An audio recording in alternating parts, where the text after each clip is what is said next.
নমস্কার বন্ধুরা, সবাই কেমন আছো? এখন আমি চলে যাচ্ছি মা বাবার কাছে। মা বাবা ভাই এখানে আমাদের খ্যার মিলছে। আমাদের খ্যার নিচে ছাগলের জন্য ওগুলো শুকাচ্ছে। তো এখানে আমি চলে আসলাম এখানে মাকে জিজ্ঞাসা করতে যে কী রান্না করব। তো মা বললো যে অল্প কয়টা চিংড়ি মাছ রয়েছে, তাই ওগুলোর মালাইকারি করতে। তো বলে আমি চলে যাচ্ছি বাড়িতে, ভাইও চলে যাচ্ছে, ভাই আর আমি মিলে চলে যাচ্ছি বাড়িতে। এইখানে যে পোলটা দেখছো, এই পোলটা বানাতে বানাতে 1 বছর লাগেছে। 1 বছর ধরে সবাই এইখানে পোলের নিচে দিয়ে যাওয়া আসা করতো, মাঠ দিয়ে, কত কষ্ট করে। এইবার যাক বানানো হয়েছে, সবার সুবিধাও হয়েছে অনেক।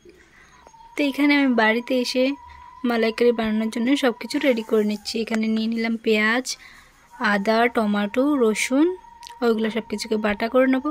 তারপরে এখানে বাটা করে নেবো জিরা আর সর্ষে বাটা। তারপরে লাস্টে বাটা করে নেব গরম মশলা। তো আমার সব কিছু যখন বাটা হয়ে যাবে, তারপরে আমি আগুনটা ধরিয়ে দেব। ধরিয়ে দেওয়ার পর কড়াইটা বসিয়ে দিলাম। তারপরে উনানকে 3বার নমস্কার করে কড়াইতে তেল দিয়ে ওর মধ্যে জিরা দিয়ে দেব। তারপরে এখানে পেঁয়াজ কুচিগুলোকে ভাজা করে নেব, যত সময় না একটু ব্রাউন কালার হয়ে যায় তত সময় পর্যন্ত ভাজার পর ওর মধ্যে টমেটো, রসুন, আদা, পেঁয়াজ এইসব কিছু বাটা দিয়ে দেব। দিয়ে কিছু সময় কষিয়ে নেওয়ার পর ওর মধ্যে লবণ দিয়ে দেবো। একটু সময় নাড়াচাড়া করে তারপরে ওর মধ্যে জিরা বাটা আর সর্ষে বাটাটা দিয়ে দেব। তারপরে আরও কিছু সময় মশলাগুলোকে কষিয়ে নেব ভালো মতো। তারপর ওর মধ্যে দিয়ে দেব হলুদ আর লঙ্কার গুঁড়ো। তোমরা যেমন ঝাল খাও ওই হিসেবে ঝালটা দিতে পারো। তো এইগুলোকে ভালো মতো কষিয়ে নেব যত সময় না ওর মধ্যে থেকে তেল বেরিয়ে যাচ্ছে। তারপরে যখন ওর মধ্যে তেল বেরিয়ে যাবে মশলার মধ্যে থেকে, তারপর ওর মধ্যে জল দিয়ে দেবো। তারপরে ভেজে রাখা চিংড়ি মাছগুলোও দিয়ে দেব।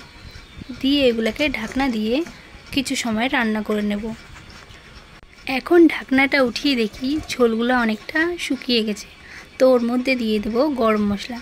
গরম মশলা দিয়ে এগুলোকে ভালো মতো মিশিয়ে নেব, মিক্স করে নেব নাড়ে চাড়ে।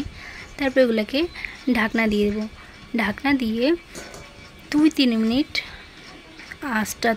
আগুনের আঁচটা বাড়িয়ে দিয়ে রান্না করলেই চিংড়ি মাছের মালাইকারি রান্না করা হয়ে যাবে। এখন আমার চিংড়ি মাছের মালাইকারি রান্না হয়ে গেছে, এখন নামিয়ে ফেলছি।